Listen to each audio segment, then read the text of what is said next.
Kaugnay ng balitang yan, mariing itinanggi ng negosyanteng si William Go na may kinalaman siya sa pagpasok sa bansa ng nakaw umanong perang idiniposito sa isang bangko rito.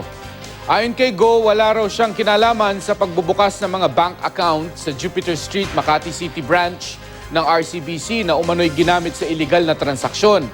Si Go ang sinasabing isa sa mga nakatanggap ng bilyong pisong pera na iligal umanong inilipat mula sa Bank of Bangladesh. Nagpadala na raw sila ng sulat sa RCBC para humingi ng paliwanag at mga dokumentong ginamit umano sa pagbubukas ng bank accounts.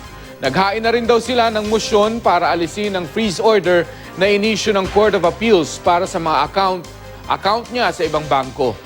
Hiniling na rin daw nila sa NBI na imbestigahan ang insidente. Ang presidente naman ng RCBC na si Lorenzo Tan nag-alok na liliban muna sa trabaho habang isinasagawa ang imbestigasyon.